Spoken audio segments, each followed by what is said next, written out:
Hello, I'm Jacob. You're watching the Prepper's Bunker Outdoors. Today we're here to talk about Black Rifle Coffee again. I want to give a shout out to the doggone Patriot doll. I'll put a link to her video here. I got a heads up on her video from my buddy at Red Gat. And essentially the Black Rifle Coffee Company president or vice president of marketing and former president or vice president of marketing, who apparently still is affiliated for Black Rifle Coffee but is acting like he isn't, had a discussion on Drinking Bros, a podcast which apparently isn't directly associated with Black Rifle Coffee but kind of looks like it is. Again, Black Rifle Coffee crapped all over themselves, revealed who they actually are and who they worked for, and have made it clear what your continued support means to them.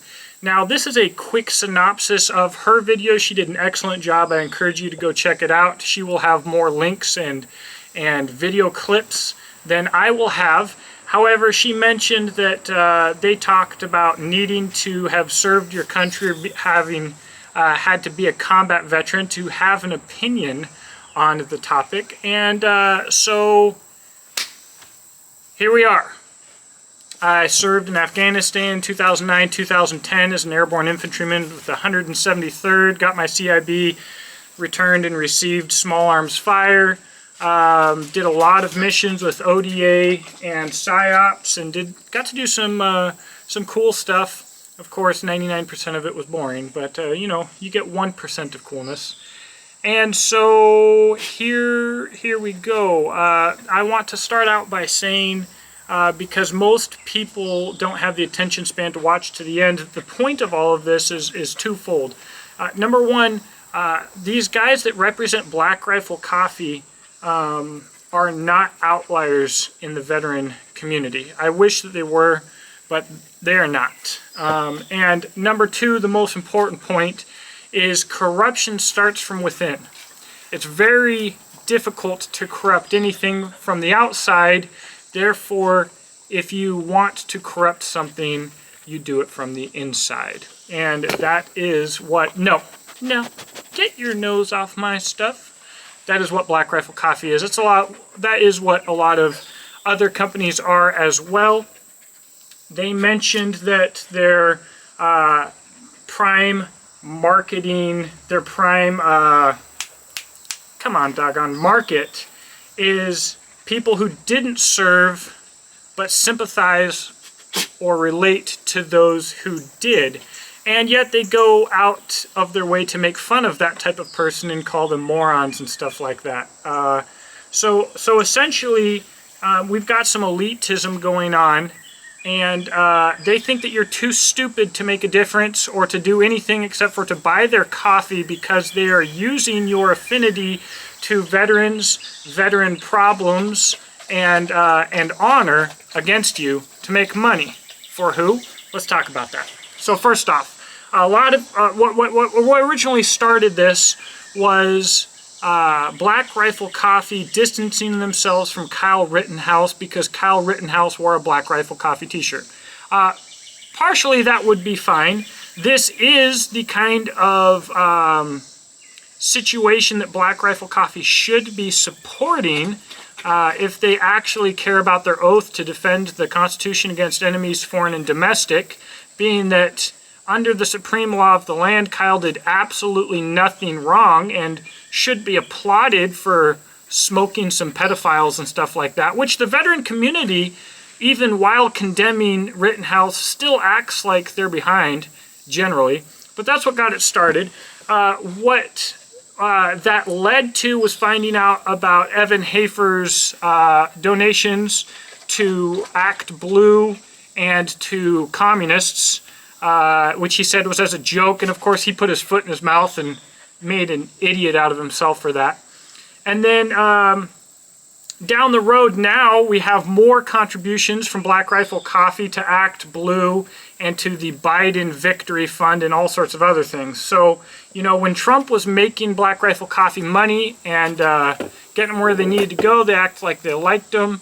And then as soon as that was over, that was over. And now the next big thing is the New York Times. And so, again, a quick synopsis of what she lays out here is the people at Black Rifle Coffee know that the New York Times is good at stirring up problems, at setting fires, and at being communists. But they decided to invite them in and have an article written anyways. That's step one.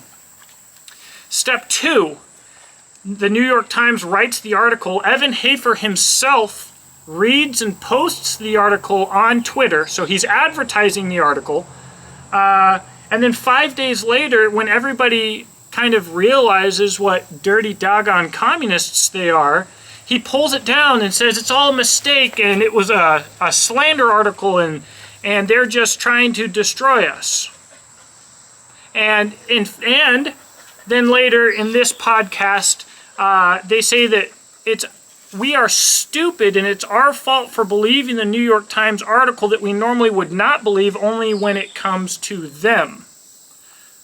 So we're stupid for understanding that that the New York Times is a bunch of dirty lying commies, but for believing the New York Times when they post quotes about Black Rifle Coffee. But they're not stupid for knowing that that New York Times, one and the same, are a bunch of dirty, cheating commies, but deciding to have the article written anyways, and then posting it themselves. Never mind you. All right, so that's a big part of it. Then apparently they go on to talk about Alex Jones. So apparently some people who follow Alex Jones are in the Proud Boys organization, which they're calling racist, but as far as I understand, the Proud Boys are led by a black guy. I don't really understand all of that, but some guys in the Proud Boys who follow Alex Jones doxed a bunch of people at Black Rifle Coffee, Matt Best and Evan Hafer, and all of those frickin' traitorous communists. Therefore, and he says that that's so wrong and so despicable that he's going to dox Alex Jones, who didn't dox anybody. So don't dox anybody. It's really bad to do. But he's going to go and dox a person who had nothing to do with it to get back at him for calling them cowards. So this whole 9-minute rant that they did about all this stuff that's going on, they end it with saying that they don't care, but they just ranted for 9 minutes and cussed for 9 minutes, I guess to show that they don't care. All right, so here's the deal. Oh, and they talk about 3%ers being a bunch of fat retards as well. So just another huge group that supports Black Rifle Coffee, these people that respect the military and have this vision of what the military is or should be, who haven't served.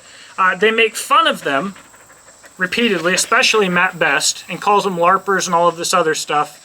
But then realizes that there's a lot more people that support the military that buy pro-military stuff than there are actual people in the military, so they can make a bunch of money off of these retards. And that's who they're going for. Here's the deal.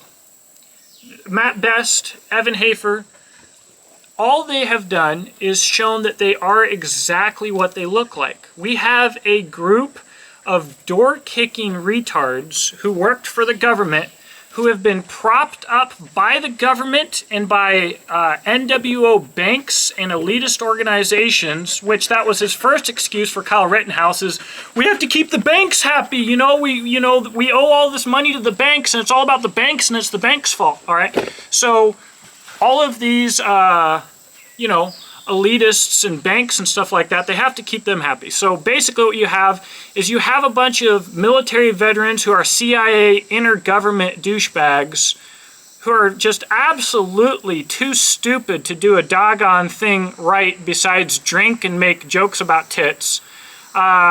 being propped up by banks and governments to be the face of a conservative mega company that, by the way, companies like Black Rifle Coffee, Grunt Style, Nine Line, all of these guys, what they do in turn is they put all of the small coffee and t-shirt companies out of business. So simultaneously, you take the financial freedom away from the small veteran company that wants to work for themselves and rehab themselves. You freaking globalize it under a bunch of bankers and douchebags with a veteran face on it. Then you soak up all of these people's money any further by getting their support, because you actually have the global platform and the bazillions of dollars needed to get the marketing to reach all of these people that those small companies didn't have. And then you funnel that money into corrupting any kind of moral or conservative organizations, especially veteran organizations, from the inside, and you do it in the name of veterans. Which is especially evident by the fact that their podcast is named frickin' Drinking Bros. This whole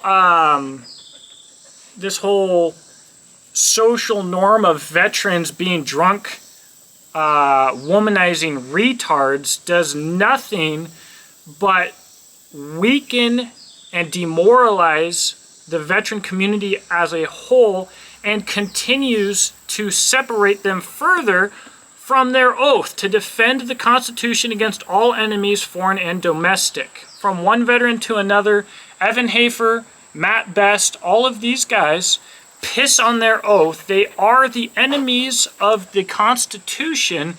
They are the enemies of veterans, not the friends. They are the enemies of veterans who have taken the oath, and they are as dishonorable as a person can be. So that's the spiel. The combat smock zip up here is 0241 Tactical, if you were wondering. The sweet patch is Stand Strong Art. The sling is my business, a small veteran business that hasn't been crushed by some new global company yet. Beach and Tactical, legit stuff. And also my knife brand is Exodus Knife and Tool, knives designed for the final Exodus. Guys, supporting veteran companies is cool. But before you just support veteran companies, support companies that support your values. Because if you are a doggone freaking patriot, if you are a person who values the Bill of Rights, if you are a person of principle, you're not going to find that from the military. These guys are a good representation of your average military dudes who can't think deep enough to realize what they're doing or who it's affecting, and they will be the ones kicking your doors down, right along with a lot of the police and law enforcement. And you will have exceptions, but that will be the rule. And they won't be killing good patriots of America.